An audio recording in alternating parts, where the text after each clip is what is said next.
All right, everybody, welcome. I believe this is episode number 27, which means that if you can multiply by two, that means we've been doing this now for over a year because we do them about every 2 weeks, which is absolutely crazy. We have the pleasure tonight of hosting and interviewing Lisa Wicker from Widow Jane. Widow Jane, I've known Widow Jane for many years. And I was telling Lisa before, several of you know that every year I host a craft whiskey table at the fundraiser for the Lincoln Park Community Shelter, the homeless shelter.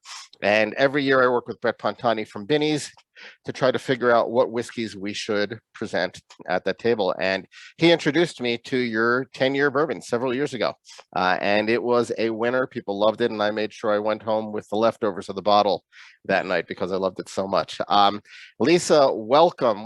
Tell us where you're coming from tonight, Lisa. I am in my apartment in Brooklyn, New York. We're actually in Red Hook, Brooklyn. I'm on the edge here in my apartment, but that's where the distillery is located. I split my time between Main Street, Bardstown, Kentucky is my primary residence, but I'm living in Brooklyn 90% of the time, especially with COVID these days. Got it. And the distillery is how far from where you live right now? About a mile.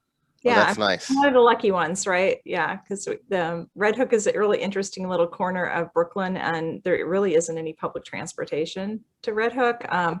It was kind of discovered during Hurricane Sandy. When people came to clean it up, they realized that there was a beautiful unobstructed view of the Statue of Liberty, Lower Manhattan. Yeah, cobblestone streets, right? And, so it had a big revival after that? It did. I mean, we're certainly, feeling some growing pains from that right now. We've got an apartment building going up across the street from us right now. So, well, yeah. that's that of course is the downside of being a good neighborhood. Everybody wants to be there. I want to point out to everybody that the order of tasting tonight, many of you have 3 different expressions of Widow Jane. We are starting with the 10-year bourbon. We are then going to the American Oak aged rye, and then we are finishing with the Applewood aged rye. Okay, so Lisa, let's get right into these whiskeys here. Can you please tell us about this 10-year bourbon, which I have enjoyed many times before? First, cheers. Right? Cheers to everybody. Cheers.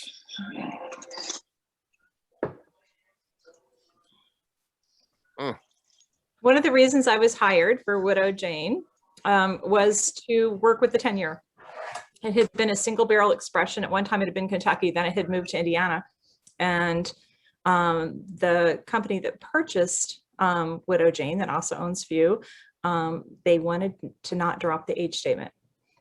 And I was hired originally as a consultant, and one of the tasks that I had was to figure out what we're going to do. So I started blending across Indiana, Kentucky, and Tennessee, and that allows me to source some really ridiculous barrels and not drop the age statements. There's always a blend of the 3 states. Sometimes it migrates a little bit, but because of our water that we'll talk about in a little bit, we have that Widow Jane profile of dark stone fruit and baking spice. And then after that, anything goes. The men that hired me allowed me to pick what I wanted, since there's no legal definition of a small batch. And I worked until I figured out that it needed to be 5 barrels. 3 barrels, it was too even of a match. It was barrel to barrel to barrel. And I couldn't, the flavors weren't where I wanted them. 7 was great, but it really was a little too much. And so we finally decided 5 was where we settled in.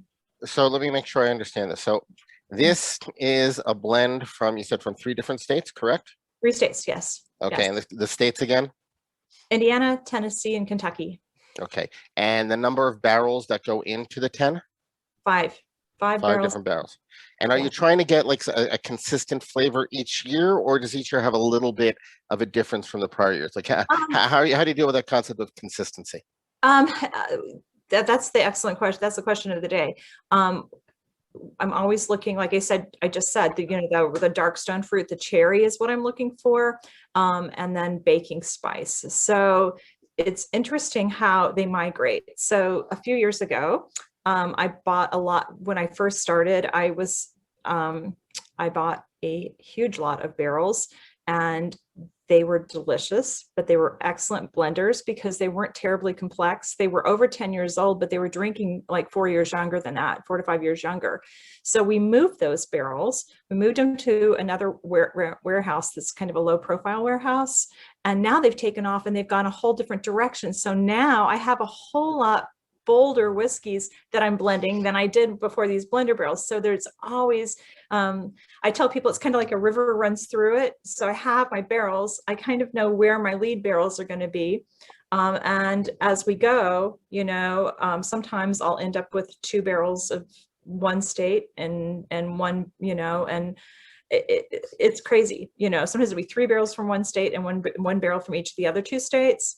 But because we're watching how all of the flavors are developing, I'll sit down with our director of operations, Jillian, and we know now where some of these barrels are accelerating or where they're sort of staying the same. And so we don't just go into a rick house and pull everything out and bring it all to New York, because we also want it to rest in New York, because I'm a big believer in terroir and whiskey, and we want that influence as well.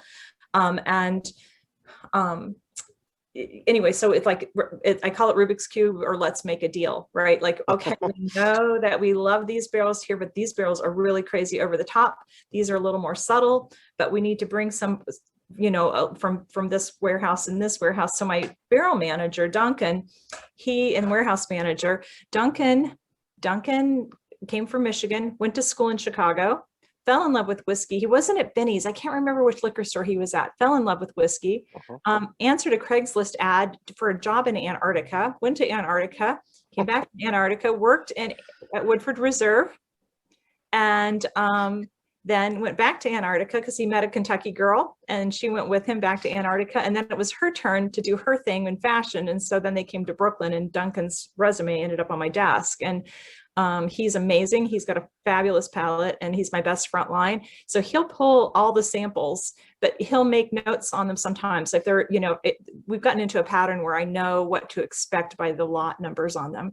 But if there's some exception to that, like if something's a crazy low yield, something's a little bit over the top, he'll note that on the bottle. And so it helps me be able to like sort them, because he'll bring boxes in with these little sample bottles. I don't have one. And well, we all have little sample bottles here like this. That's what Eric and I do usually with Michael Bloom and Michael Nolan helping us out. We get together in Eric's garage and it looks like Breaking Bad. You're hired. So that's what we do. So I just want to make sure, just to clarify here. So this is it says 10 years. So that means that the minimum age of any of the barrels, of course, that go in here has to be 10 years, right? But some can be older, of course. Oh yeah, we've got up to 13 years, just getting ready to turn 14 in it. Okay, and then you also mentioned you said some word about like low profiles. Does this have to do with like the warehouse where the barrels are being aged right now and the airflow? It means that they don't have very many stories in them. Okay. I'm reminded of a talk that I went to, I think about 1.5 years or 2 years ago, with Redemption Rye. That has a lot of that, this stuff comes from MGP, and this guy actually had a diagram. Was it when Dave Schmear still had it at that point or not? No, it wasn't. It was after Dave. It was after Dave. And it was fascinating. Dave Schmear was at that night that I'm going to tell you about later. Oh, good. I'll try to make sure we get to it later.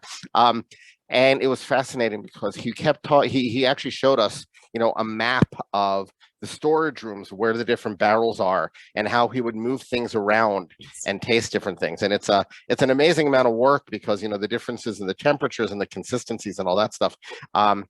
And I want to go directly now to something that you mentioned on your website, because you mentioned terroir and you mentioned your water. And I think that that's something here that is unique to you. So I'd like to just read for everybody's benefit here, this thing from your website. Widow Jane scours the country for the finest barrels of straight bourbon and rye whiskeys. Hand assembled right here in the Red Hook neighborhood of Brooklyn, New York. We bring these to you with non-chill filtration and proofed with a hard yet sweet, pure limestone water from the legendary Rosendale mines of upstate New York. Okay, but that's an amazing sentence. I mean, it's like there's so much in there. So you get these barrels, you're putting together the whiskeys. What does this mean, proofed with this water, and what is it about this water that makes it special? This water. So when I was first hired, I thought, what in the world have I gotten into, right? Because you think about limestone water, you think about mashing, you think about Pennsylvania rye, you think about Kentucky bourbons, and heavy calcium and magnesium make for very healthy fermentations.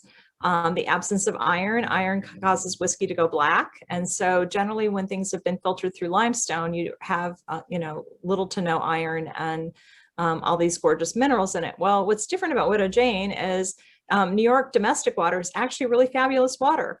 I have to use a light carbon filtration on it, and it goes in and we cook our mash with it because it's the same reason people use it for bagels and pizza crust, right? Because it's really fabulous. And so proofing down with mineral water, when I first started, it's like, I am going to lose my mind, because one of the things I was hired to do there was to keep the whiskey very polished. It's at 91 proof. All of us whiskey geeks know 92 is the magic number for no chill filtration, right? And it's like, okay, I'm going to get fired before I get hired here, because it took me for a while. And all of a sudden I had one of those aha moments at 2:45 in the morning one morning. It's like, I know exactly how we're going to handle this and polish this between the time it's been blended and it hits the bottling line. So the water comes out of the Rosendale mines. Our name comes from the Widow Jane mine. We do not withdraw water from the Widow Jane mine. The folklore of Rosendale, New York about Widow Jane is where we get our name. So there's like any folklore, it's based on truth, but it's been changed over the years, just like any family story, right? It has lots of, everybody's got a different version. So the Widow Jane mine actually comes in here, and it's like, you can actually go visit it. There's a place called the Century House, and it's a historic site, and that mine is open. Our mine comes in on the other side of the hill. Our hill is actually an iron mountain, so it has like famous documents. We don't know which document is stored inside of it, right? And so ours comes inside. We're under lock and key for obvious reasons, because I'm pretty particular about the quality of the whiskey. And we withdraw water from that side and bring it down. We bring it in a tanker truck and we bring it to Red Hook, and it goes into stainless steel tanks until we proof the whiskey down with it. I encourage people, we don't have a cask strength whiskey, because if we had a cask strength whiskey, we wouldn't be able to put our water in, and then it wouldn't taste like Widow Jane whiskey, because it certainly pulls notes out. And so, but I encourage people to take a cask strength whiskey, let a very famous French mineral water in a green bottle go flat, because that recipe on that mineral water is almost identical to our cave water. When I had the recipe broken down, yes, I had the recipe broken down, matched it up with Italian waters, French waters, American waters, to see who came in closest. And the famous one in the green bottle came in closest. So let it go flat, because they actually do add a little bit of additional carbonation, so it will go flat. And proof a cask strength whiskey down with that, and then proof a cask strength whiskey down with distilled water, and see what the difference is. You'll have notes. They'll both be delicious, but you'll have notes pop with the one with the mineral water that you won't have with the distilled water. I guarantee you there are people here taking notes right now. I know Michael Bloom is probably geeking out on this. He's taking notes on this. There's no doubt. And by the way, when you talked about the water on the East Coast, I'm from Philadelphia, so water, and my grandparents and my uncle owned a kosher bakery, and they always talked about the hard water and that the crust should crack. That was always a big deal when you have a good crusty bread. The crust should crack, and that was the East Coast water. So I totally get that. We in order to make sure that we respect our time here, though, we want to move on. Can you tell us a little bit about this next expression, the American oak aged rye, please? Yes. First, I'm going to tell you, keep watching our rye program, because I don't have enough hours in the day, but I am really working on our rye program. This rye, I inherited the recipe for this. This is actually sourced rye. We have it barreled in barrels that, oh my gosh, something just fell down in front of me. For half a second, I thought it was a mouse, but it was not. I'm not afraid of mice, but I was like, what is that? So we get we choose the cooperage. We have it, barreled for a minimum of 2 years. All of this is getting 3 to 4 years old now. Originally, the label read from a rye mash, and the reason why is because before I got there, they were bottling it before it was 2 years old, and so they used the term rye mash rather than straight rye. Rye, right? Yes, and COVID's held up. We're definitely changing the label on that, but COVID's held that up a little bit. And then we add American oak staves to it. And I have used adjuncts for years. I was a commercial winemaker before I was a distiller. And that is actually something that I brought over. So when they were already doing this, it's like, oh, I know how to handle this, right? So I did change how it was being handled a little bit. And I did shift it to a 5-barrel small batch as well, because they were vatting it before I got there, with not really any rhyme or reason how many barrels. It was still delicious, but this way, because I'm a control freak, I can have a little bit more control on it. We just had a really good showing on all 3 of these whiskeys. We pulled gold at San Francisco on all 3 of these. But so can you tell me? So obviously, we talked about the 10 has 5 barrels from 3 different states. 5 different, at least 5 different barrels. Tell us about this rye. So what is the actual? What are the components of this rye? Oh, it's a 95.5. Yeah. Okay, and how many? Does this also come from 3 different states, or is this coming from one place? Just one state. Yeah, just Indiana.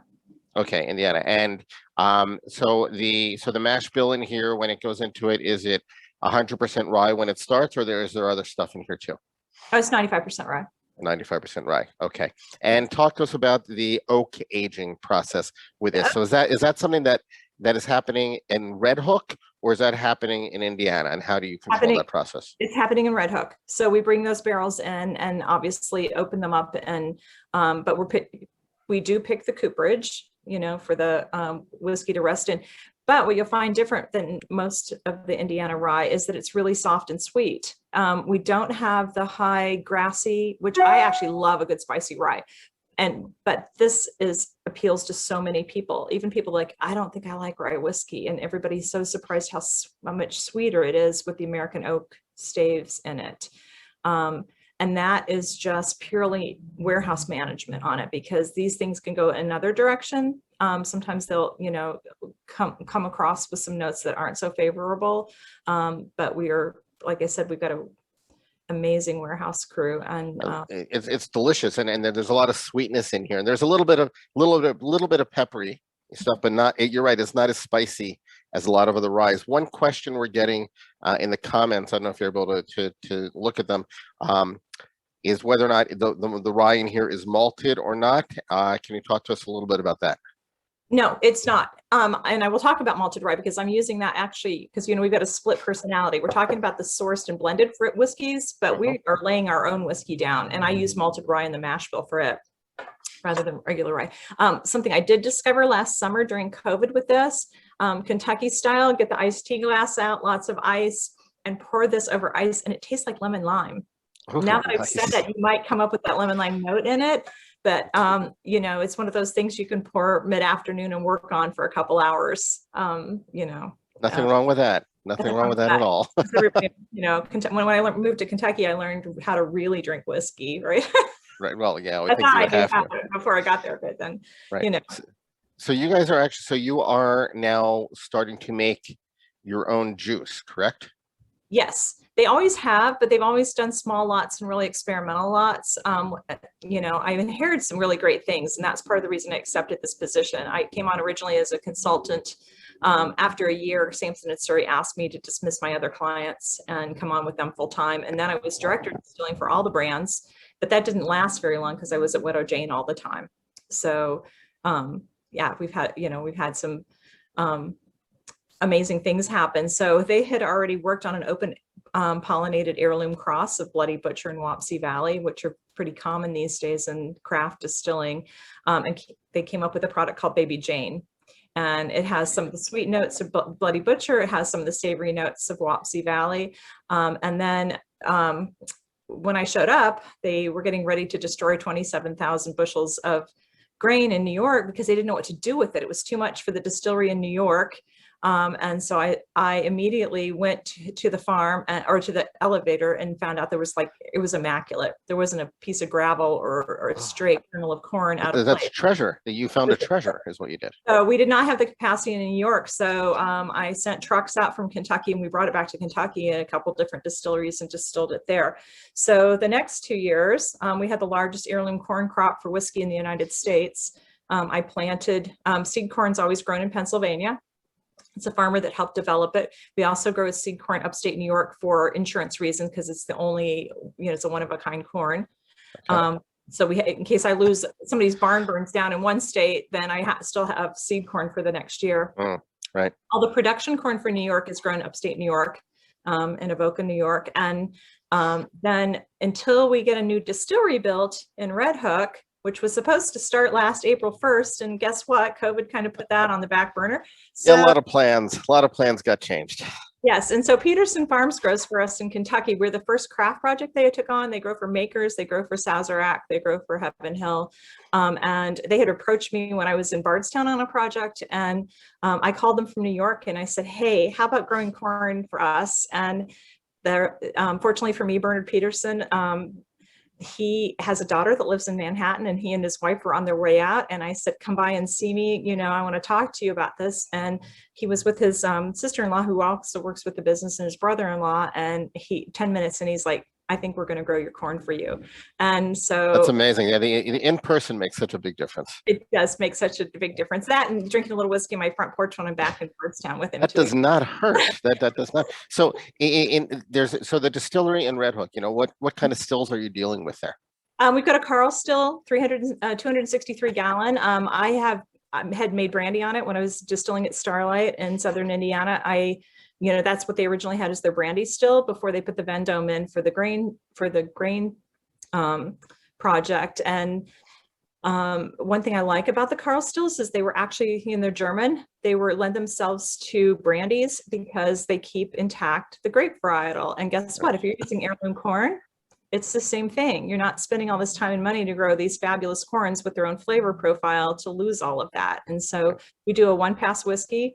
We go pot to 8 to plate column, which really technically isn't 2 full distillations, about 1 2/3 to 1 3/4 distillations, because I don't want to overstrip all those beautiful heirloom corn characteristics. So that mash bill the balance is malted barley and malted rye, because regular rye competes. The flavor grains actually, like in yellow dent whiskey, we all love yellow dent whiskey, but yellow dent whiskey, the supporting grains are the flavor grains. You know, we always talk about, is it, the high rye bourbon, is it a wheated bourbon?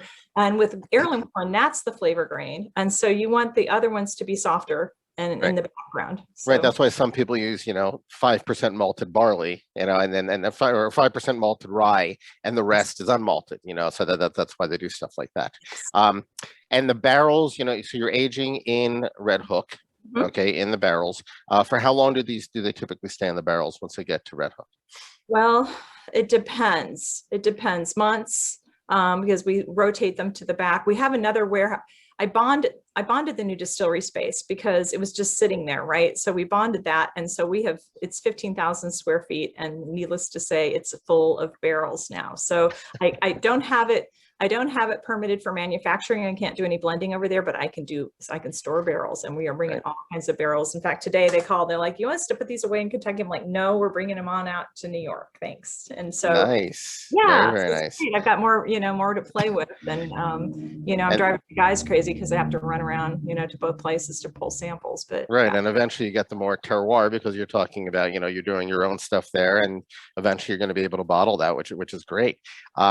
Let's talk about this last sample you gave us here. So this last sample, is it the same rye but aged in different wood? Is that the same thing here? Yes, and actually this is Applewood staves out of Minnesota.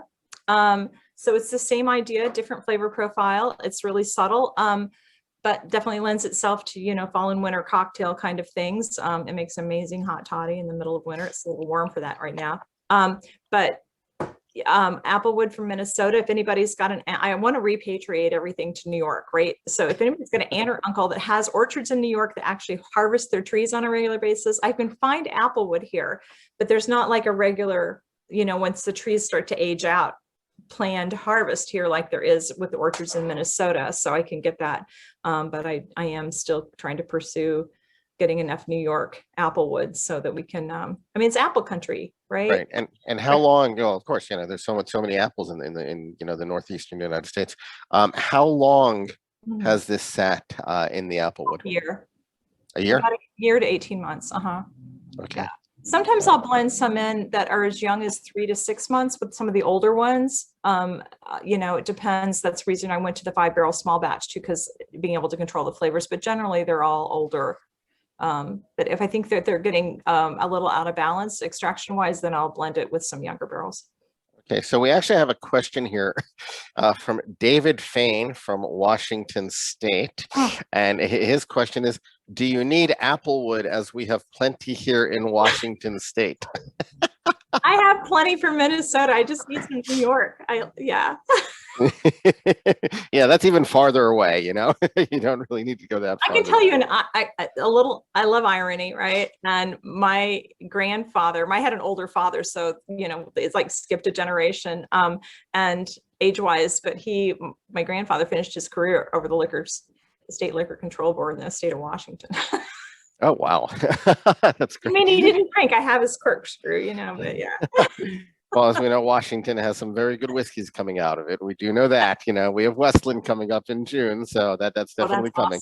Awesome. Yeah, I love so no, that'd be good. You know, I have a few other questions before I open it up to the group. One very specific question I have has to do with when you are tasting the barrels. Okay, so, you know, you're getting barrels from different places, you're tasting the barrels. Do you ever find a barrel that's so damn good that you just want to bottle it by itself? Yes. And what do you do? I set those aside. Yeah, we call them our honey barrels, and sometimes they'll go out as single barrels for some of our clients. Got it. And those are probably not usually available for retail. They're probably only available on a contract basis or directly from the distillery. Yeah, right? they go into our single barrel program, which it has been so popular. I've run through those barrels, and so we're kind of reworking that. We're working on some custom series and some other things to do to keep everyone happy. You know, it's tough. We had, you know, you mentioned Pennsylvania, right? We had Herman Mihalik.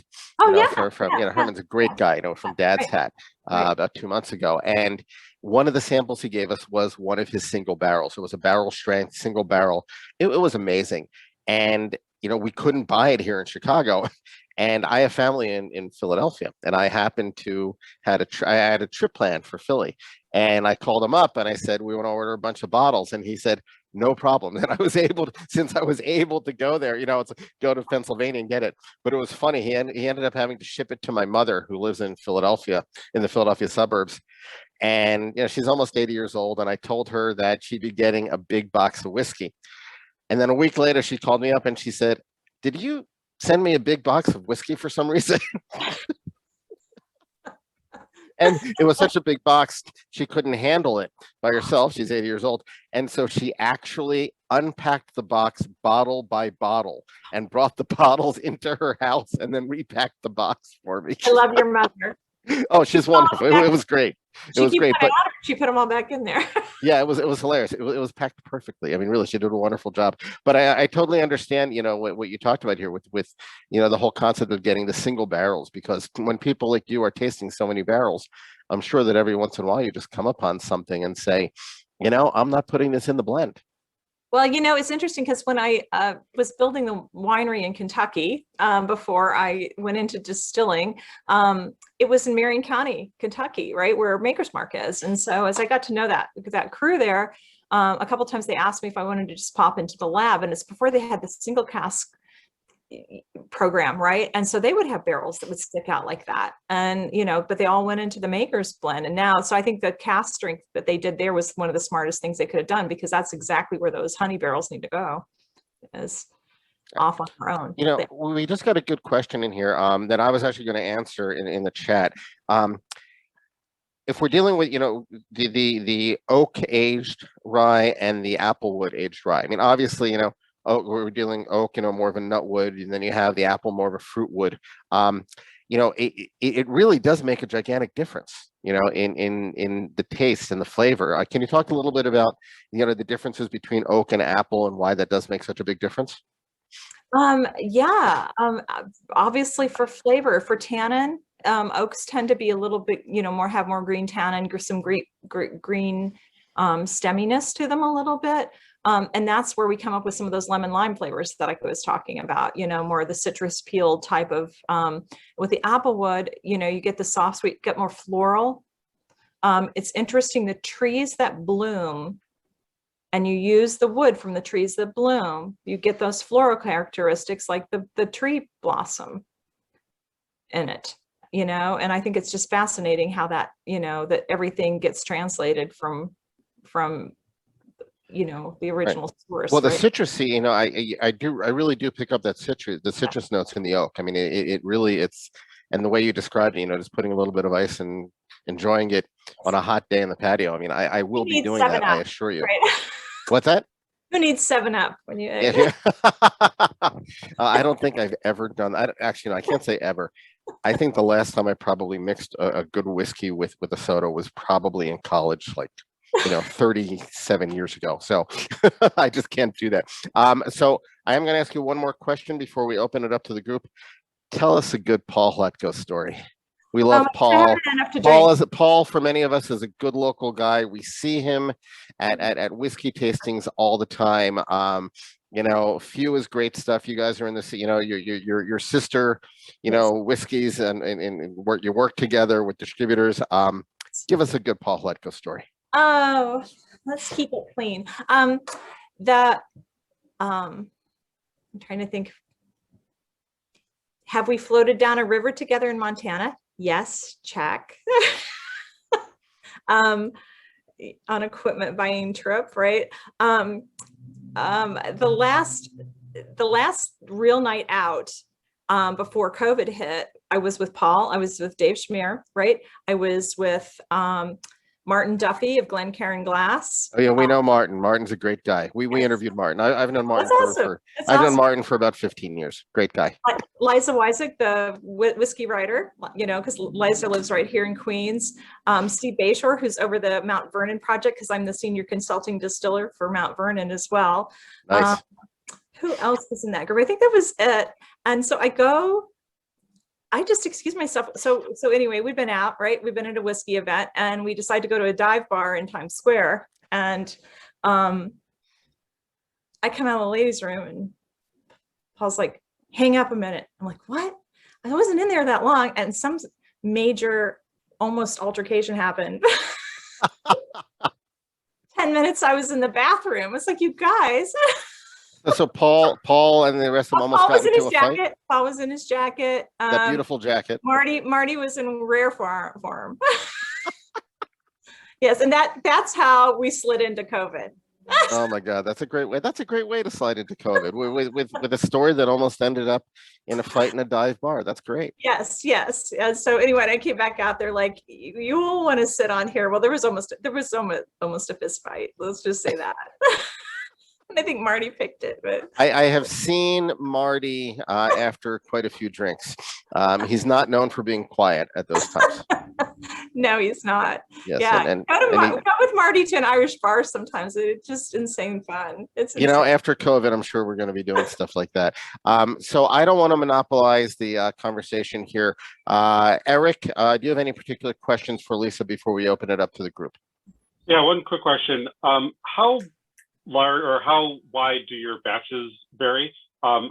Since all of the bottles that you gave us have batch numbers and bottle numbers on them, the 10-year and the Applewood are bottles, 128 and 195, but the American Oak is actually bottle 823. So how much do these change over batches? Okay, an 823 must be a 323, and somebody's handwriting is a little. Okay.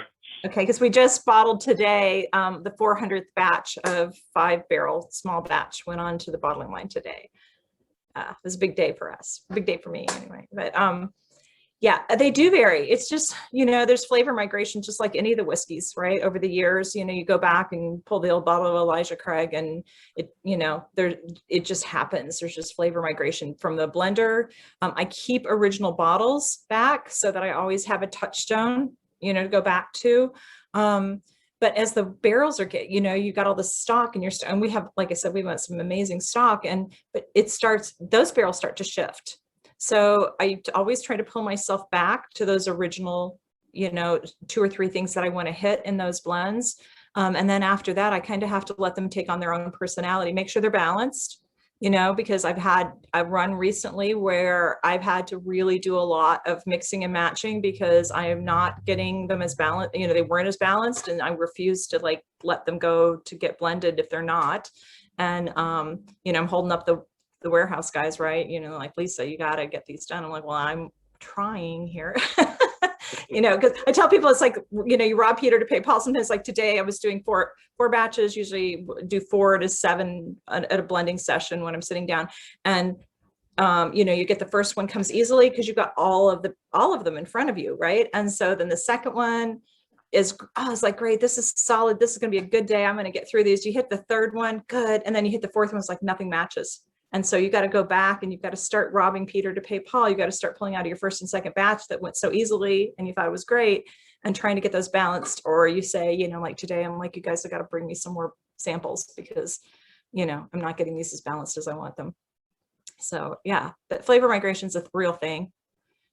And for us, fortunately, it's been for the better, because as we're getting some age on some of the barrels, and then I bought some younger barrels. I mean, they're still, you know, over 10, but they've been able to balance them a little bit better. I'm really liking some of the stuff that we're working with right now. Cool, thank you. So I see some people have already raised their hand. So we'll start with Ariel Skywalker. Hi, Lisa. Thank you so much for being here, and thanks for providing the samples. I caught a lot of flack for asking what the magic number 92 means. I do understand basic arithmetic, pretty good at math, but why is 92 a magic number? Don't let anybody give you a hard time. Y'all have to learn our stuff. 92 at 92 proof, anything over 92 proof, you don't have to chill filter to keep it stable. Under 92, most people chill filter because it wants to throw all those lovely oils and everything and make the whiskey cloudy. So to not chill filter at 91, I had to come up with a polishing process that was not chill filtration, because every whiskey, there's some people that it's just like natural wines. There's some people that like, you don't ever, you know, I always want my whiskeys, I don't want them chill filtered. I don't want them taking stuff out, but there are some whiskeys that are really fatty and they actually benefit from some chill filtration, you know, especially younger whiskeys. I think sometimes they're already younger. They need to be a little bit younger and lighter. They can't balance out all of that. And so, you know, my theory is, especially when I was consulting, is let's make sure that the finishing matches the whiskey. And so 92 is the magic number where something doesn't have to be, you don't even have to consider chill filtration if you don't want to. A lot of people still chill filter over 92 because they're trying to, like I said, they're trying to make the best product they can. And sometimes whiskeys will benefit from that. Awesome. Thank you. Yeah. Josh.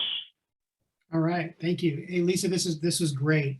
Really enjoyed it. And particularly the different expressions in the oak and the applewood. That was pretty cool. I was just curious, if you could just share a little bit about how did you become a consultant for whiskey? Oh my gosh. Yeah, 10 years as a winemaker. Moved to Kentucky when my youngest started college to build a winery, because I passed up on an offer in California and one in North Carolina because I wanted to learn to distill. The man that taught me how to make wine had given me the whiskey bug. We were both whiskey drinkers, or the distillation bug, really. And so I thought I'd be making brandies in Kentucky. I met Paul and Steve Beam from Limestone Branch, the old Yellowstone label, right away. And we were Steve and I were each other's extra set of hands in the evenings, because, you know, I'm building a winery and he was building a small distillery, and moved into that a lot faster than I ever dreamed, because the people that owned the winery went through a real spectacular divorce. And so Paul and Steve Beam, I thought I would, stay in winemaking, but they took me to dinner 24 hours after I resigned the winery, and I haven't looked back, right? And so I was at Limestone Branch for almost 3 years, got fired when Luxco bought them, and moved to, had 2 offers right away, countered with consulting. I didn't think I was ready, but craft distilling was taking off, and because I had a solid foundation in fermentation and blending from winemaking, I had a skill set. And then Ted Huber picked me up at Starlight. I'd known him for years from winemaking, and he'd added a grain distillery. Thought I'd distill for him forever, because he and his wife are the 2 of the nicest people that walk the face of the earth, and they gave me a lot of creative freedom there. And then Drew Colesbean, the master distiller at Willett, is a family friend, and my oldest daughter and son-in-law had moved from Chicago to Bardstown to open a restaurant. And I was actually at a party at their house, and Drew said, "Hey, Lisa, I've been meaning to call you. I want to start, I want to throw your name in the hat for this project to build the first craft distillery in Bardstown." So I did that. And then my family's like, "You're going to be bored staying on as the distiller there." And so I hung up my shingle as a consultant. And Sampson and Surrey was my second large client. I had some clients that were underway building a distillery, and they were my Sampson and Surrey. I actually told them no when they first called, because they said, "We need somebody to move to New York." I'm like, "Well, no, I'm not leaving Kentucky. Here I am." Nice. I like that. And 3 weeks later, my boss then calls. He goes, "I'm just going to fly up from," he lives in Miami because he used to run Bacardi, parts of Bacardi internationally. He's like, "I'm going to fly up to Bardstown and take you to dinner, so we can continue to talk." And 10 minutes into dinner, I'm like, "Oh, well, I'm going to go to work for this guy." Awesome story. Thank you so much. I love your backdrop too. That is phenomenal. Is that your home? Oh my I God. wish. Yeah, I live in Southeast Australia in the glorious. Yeah, no, I'm just kidding. No, it's not my home, but it would be very nice if it was. Thank you. It's a gorgeous backdrop. Ohio looks different. Yeah. Lynn, then Todd. Well, this is going to be a slightly strange question. I'm one of these sad sacks who unfortunately is super, super, super, super sensitive to any hint of soapy taste in whiskey. Yes. But all three of yours clearly have gone from cask to desired strength. There isn't the vaguest hint of that soapy taste in them. Is it because they're less fatty to begin with, or how have you prevented that? I mean, each one is so drinkable. Thank you. What did you do? I blended out. I blended out. Yeah. And that's what I'm telling you, when I'm talking about, sometimes I get to a batch that's not balanced. Sometimes it's that soapy characteristic, right? And so I just have to recombine them until I don't have it anymore. And so it's really interesting because you can have a set of samples, and every last one of them combined together. Like you go through and you don't detect the soap, right? But you combine them together and there it is. And you're like, well, this isn't going to work, right? So it's a matter of, and I can't tell you why that happens. I don't know why. I guess it's not anything different than spices that will bring out certain characteristics in different foods. Some of the barrels just combine better than others. And so I have also heard that if you agitate too much as the water is added, that can tend to cause some of the saponification to occur. I don't know if that's true, but one of the farm to bottle people said, yes, he's very careful about adding water because of that. We pour water in by hand. I mean, we pull it, we weigh it because we have to, right? And, we do the proofing math on it and pour it in by hand. The other thing is I make sure that every whiskey rests for 3 weeks before it goes into the bottle. Interesting. Yeah. Interesting. Yeah. Anyway, thank you so much for the samples. Oh, are they yummy? Absolutely. I can't wait to get back to Chicago one of these days. I'll tell you what. I miss that place. Todd, then Michael Bloom. So first of all, I'm in love with the mouthfeel on all three of these. It's like velvety smooth. It's spectacular. But my question is something I asked Sonnet Hart from Koval here in Chicago some weeks ago. Given that you're an urban distillery there in Red Hook, I realize you're trying to create terroir with the upstate water and all that, but talk to me a little bit about why it's important to remain in Brooklyn, in an urban environment, given, relative real estate costs and all that, as opposed to, storing your stuff at a more cost-effective location. Oh my gosh. That's the question of the hour, isn't it? Part of it is because the brand was born here. It's because the company purchased the brand that was born here. And I tell people when you cross the threshold into the warehouse or into the distillery itself, yeah, absolutely, the real estate's ridiculous, but it doesn't feel any different to me than walking in a distillery in Kentucky. You know, it is once like I said, once you're over the threshold, there's the still, there are your barrels, but we're on the water here. And so we're, you know, right off of Buttermilk Channel, you know, right when the ocean's transitioning and, you know, into the river, and we're a little bit Scotch-like, where we lose proof rather than gain proof. So these barrels have been gaining proof in the middle part of the country, and then we bring them out here just for the proof to drop the longer that we hold on to them, because we're so, you know, picking up all the moisture and all the humidity as well. But yeah, there's just not, you know, if you're going to put that stamp on your whiskeys, there's just no way to like shortchange that. You know, I recently looked at a new warehouse in Kentucky, because all of our stuff's, you know, anything that's stored out of state's in a really old warehouses, and this thing was absolutely state of the art. You know, they'd taken care of all the bells and whistles so the thing won't collapse, catch on fire, you know, all the things that have been happening. But I told the guys, and they're like, what do you think? You know, when they're trying to sell me some warehouse space, I said, just can we shovel some dirt on the floor and dump a little whiskey, please? Because, you know, this is great, but it does not smell like a rick house, right? You know, and it will after a while. But yeah, you know, whiskey's certainly a product of its atmosphere, and you know, if we're going to put a Red Hook or you know, New York spin on it, you know, we're in the right place for that. Sure. And thank you on the mouthfeel too. That's part of the reason we let it rest. Part of that is the minerality in the water that we proof with, and then part of it's just that resting period. You know, it'll, whatever reason, it fattens it up a little. Yes, terrific. Thank you. I appreciate that. Cool. So I think I'm next. So Lisa, this is great. So I have a couple very quick questions, which is, what's magical about 3 weeks? First one. What do they rest in when they're resting for 3 weeks? And the real question I was going to ask before those were follow-up ones was, when can we look forward to something that is 100% New York?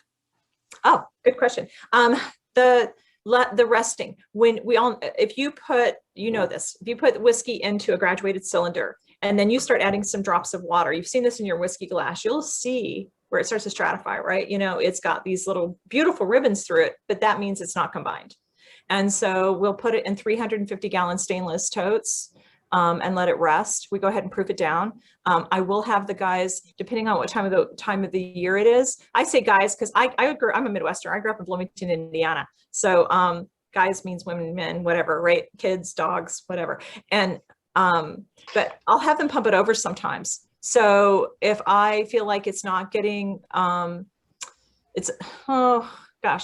it's just more a sensory thing. It feels almost like too heavy. We will pump it over. And I brought that from winemaking. It's something, you know, that happens particularly in red wines, because, you know, oxygen is wine's enemy and whiskey's friend. And, but, you know, it'll help combine it. You know, when I'm blending too, you know, I do the 20 pours back and forth, right? You know, trying to get the air in it and get it combined so that it isn't all swirly. Yeah, 3 weeks. I just figured that out. We do 3 weeks so it's not swirly anymore. That's the technical term now. I like that, swirly. That's a great term, swirly. I love it. You don't want swirly. Yeah. No. Some people are having flashbacks. Bad time to that word. I see that Daniel has his hand up. Yep. We're not going to get the New York answer. Sorry. Yes. You're right. That was a great question. When are we going to have a New York product? So yeah, there's two things going on here. So New York product when it's ready.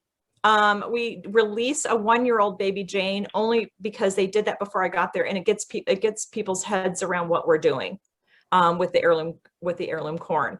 It'll be a minimum of 4 years old, so we're getting close on some of it, but it'll probably be closer to 7 years before we release any of that. So in the meantime, with that big crop in Kentucky, my boss has paid for me to do a takeover at Castle and Key, and I go and, you know, run a few thousand barrels a year there now. Their aesthetic is very close to ours, you know, as far as the older equipment and older buildings and everything. And so, you know, we'll repatriate all that when I have a larger distillery here and be making everything here and lay everything down. But in the meantime, in order to get the numbers that we need with the amount of whiskey we're selling, we're laying whiskey down there as well. Great. All right, Picus. So I see on your website you guys are currently closed to tours. I know New York is starting to lift their restrictions, and I usually make it to Brooklyn about once a year, pre-COVID. Do you guys have plans to open up to tours anytime soon? So how soon are you coming? Probably not for a few months. But, okay. Yeah, usually right towards now, the end of the year I come. Right now we're doing a little bit of a pop-up shop on Saturdays just because everything was fluctuating so much that we wanted to be able not to tell people we had regular hours in case we didn't want anybody to be disappointed and be sure they were checking. Right now we're aiming for the July 1st open up. The governor and the mayor and everybody said as of July 1st, everything will be fully open. And because COVID hit and we didn't get to move into our newer, bigger distillery that we thought would be finished at this point in time, I took this opportunity to rebond all sorts of places. The chocolate factory that used to be in our space, all the equipment was sold off and I was able to move the bottling line. I've moved the retail area because we needed larger production area. And so then, how it goes, kind of like home improvement. Then all of a sudden we decided to paint the bar. If you paint the bar, then you got to have new shelving. And if you get new shelving, you got to have new chairs, right? So yeah, but July 1st is our target date. Okay, so if I show up in November, I can get a tour. Yes, absolutely. Absolutely. Unless, Oh yeah, assuming everything goes well. Yeah, right. Thank New you. York's open, we'll be open. Yeah. I want all of you to come. I know you said everybody says that, but because we're all sincere. We're all lonely. Right. Oh no, really, we are all lonely. I mean, we all want. I mean, thank God for Zoom that we can do things like this. Because the isolation's crazy. Michael Nolan, I see you have a question. Yeah, you discussed your sourcing whiskey from a number of sources and combining it to create Widow Jane. When do you think you're going to get enough equipment in that you're going to start distilling? How long do you think it's going to take before you're actually pulling everything out of New York? I'll be in the nursing home. My grandson. I have two grandsons. Can't take that long. I've got two grandsons who are going to be rolling barrels into the nursing home and saying, "Hey, man." That's a great image. That is a great image. I love that. Yeah. My house in Bardstown is 230 years old, and the previous owner, she bought the house in her 50s and died in the house at 104, but she drank whiskey every single day, right? So I'm going to around to bug everybody for a long time. But there are many people on here. I don't mean to be flippant about the answer. Really, we don't know the answer to a lot of it. We're letting the whiskey dictate. We'll continue to source as long as we need that when you open a craft distillery, you either source whiskey or sell white product, right? And we're just trying to be thoughtful about it. We monitor the whiskey all the time, and a lot of our decisions are made whether the whiskeys are coming on and ready or not. I released a 14-year-old and a 15-year-old and some alternate products because of what the whiskeys are lending themselves to. Got it. All right, great, thank you. we got two questions from Beth and then Bill. Okay, so we're gonna wrap it up pretty quickly. Let's get these last few questions. I see we have. So who's next? Elizabeth. Okay. Well, per usual, I never have questions, only comments. But no, I just want to say that the American Oak rye is so good. It's officially the first American whiskey I'm going to spend money on. I'm very strictly a Scotch whiskey gal, and this group has been converting me. I have realized I do like rye. Bourbon's going to take a while, but this American Oak is so good. I'm going to take my precious Scotch money and put it toward Thank you. Thank you. But I want to piggyback off of what Lynn said, that there's something so noticeably different about the taste. I appreciate that. Yeah. That was it. That's all I had to say. Oh, that's exciting. Yeah. It's not full conversion, but it's like a quarter there. No, that answer, what you're telling me carries lots of weight. Anybody that's going to shift their Scotch money to our product. And I drink Islay Scotch, so I go like the peaty. Oh, me too. So this is so. Okay, that's good. Too. Yeah, fog monsters. Yeah. Right. That was great, Beth. That was awesome. That was great. Thank you. Yeah. So I see Jonathan's next. Or Bill. All right. Jonathan, let's go Jonathan first. I'm a my friends that know me are all going to laugh. I'm kind of a corn geek.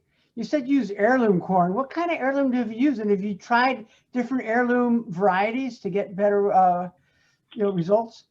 Yes, pretty much after I moved out of winemaking, pretty much all I've distilled have been heirlooms. I've definitely done some yellow dent for clients. I'm probably going to try to do a little bit of yellow dent just so I don't forget how to do it, right? But I've distilled whites, heirloom whites, like Trucker's Preference, a lot of the Hopi Blues, Bloody Butcher, Wapsie Valley. I have done some experiments with some of like the Oaxacan greens and things like that, with varied results as those. But when I go and meet farmers, they'll give you samples of the corn. The first thing I do is mill it and bake it into cornbread, because I kind of have an idea what it's going to do after it's been heated. And the flavors are converted with the heat and the baking. And then after that, if we have a good cornbread trial, then I will, make an attempt to make whiskey out of it. But yeah, we will do a lot of experiments with that. But Baby Jane's our trademark, our trademark corn. And we've had great success with it. Like I said, we had the largest crop of heirloom corn for whiskey in the United States for 2 years in a row. And then didn't plant with COVID this year, but we're really proud of that. We'll be, we'll cycle back around with that. But yeah, and I love cooking heirloom. I cook it a lot longer and colder than I do yellow dent. Heirloom likes to throw a lot of corn oil. It burns in the still. So I've learned through messing everything up over the years. There's always a lesson. It's like, hey, and we'll continue to always play, right? I'm getting ready. We're working on some more rye. We've laid some rye down. I've laid some rye down in Kentucky, and we're laying some rye down in New York. And I've got my first source. We've used some Pennsylvania rye and things, so we can't use, that doesn't put us in the Empire Rye program, but I just found some acceptable New York rye to distill, because all the other good ryes, all the other distillers have it. So like, they're all your buddies, right? And you're drinking and you're talking, and it's like, well, just give me your farmer's name. And they're like, nope. So they're my friends, but to a point, right? To a point, yeah. Yeah, they treated me very well. New York's been very kind to me. But wonderful. So we have one more question, and we're going to give it to Mr. Myers. Awesome. So while we're talking about heirloom, I love the bow tie Derby week. Yeah. Thanks. It was hard to find a tie to go with this shirt. That's awesome. All my horses lost. But yeah. I had a court appearance by Zoom today, so it's like, But you were talking about heirlooms, and you're friends with Drew. Mm-hmm. So I don't know if you ever got to try the green ink, but New Riff has experimented with their Balboa rye, and it's amazing. It reminds me of the green ink, only it's not like 23 years old and 63% ABV. Right. But so I was going to ask about that, and then also, have you experimented with other types of wood like limousine oak or? Oh yes. Oh yeah, I am now. Yeah, I am now. My 14 and 15-year-olds. Oh yeah, that's one of my favorite things to do. So when I did the 14-year-old 2 years ago, I took 14, 15, 16-year-old whiskey. We know it can get a little tannic, right? And I wanted to figure out how to combat that. So my front porch, I do a lot of business in my front porch, Bardstown. And so my cooperage guys, Zach Cooperage, they're in Athertonville, Kentucky, and there's a whole really cool story behind them. But they were on my front porch, and they're like, oh yeah, because I've been buying barrels from them. They're like, Lisa, we have this 8-year-old air seasoned wood on the back of a lot that we don't know what to do with. And I almost fell out of my chair. It's like, can we raise some barrels with that? And they know I like 53-gallon format. They called me like, Lisa, it's so brittle, we can only raise 30s. I'm like, let's raise 30s in. And so I rebarreled that 14-year-old and that 8-year-old air seasoned wood, and it was phenomenal. It was just phenomenal. It doesn't have any tannin left. So when you've got a really high tannin whiskey, I mean, the thought of rebarreling, 14, 15, 16 is kind of nerve wracking, but I did it anyway. And, but that void of tannin in it was really complementary to these, highly extracted whiskeys. So the next year I did a 15, 16, 17-year-old, and I barreled that in 5-year-old Appalachian oak.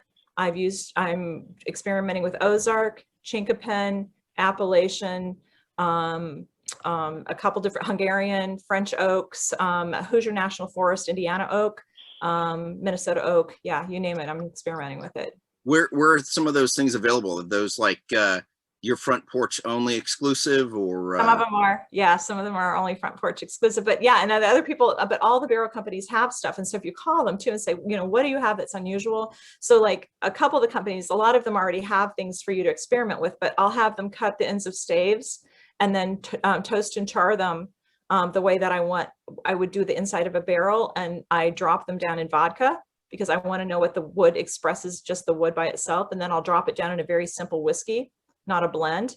And then I'll drop it down in a blend and see how it translates from vodka to a plain whiskey to a blended whiskey. Yeah, if you come, I got stuff all over, you know, my staff's like, you want us to help you like organize all this? No, this is my work. Thanks. That's great. Okay, so I have to cut this off right now out of respect for everybody's time. We're supposed to go an hour. We've gone a little bit over an hour because I've got to tell you, Lisa, you are incredibly knowledgeable and generous with your knowledge.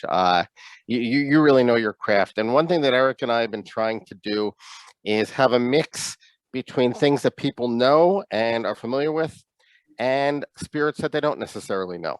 Okay, and many of the people here, this was their first experience with Widow Jane. As I mentioned to you, I've known it before, and I knew how good it was, and I wanted to, you know, get this out to people so they could know about it. So what I'd like everybody to do right now is, if you are so inclined, please pour a little bit of a dram into your glass.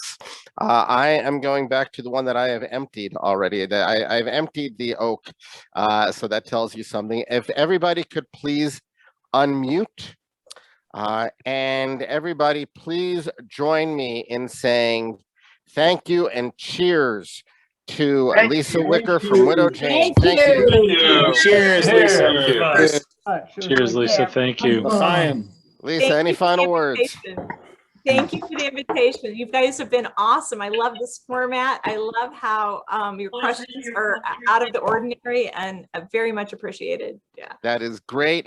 We do definitely have some whiskey geeks here. It's you know, we have a good group. We have a very good community, and most of us are here in Chicago. So obviously when you're out, let us know. You know, we'll share a dram at Delilah's, a dram or 12. That'd be we'll awesome. see.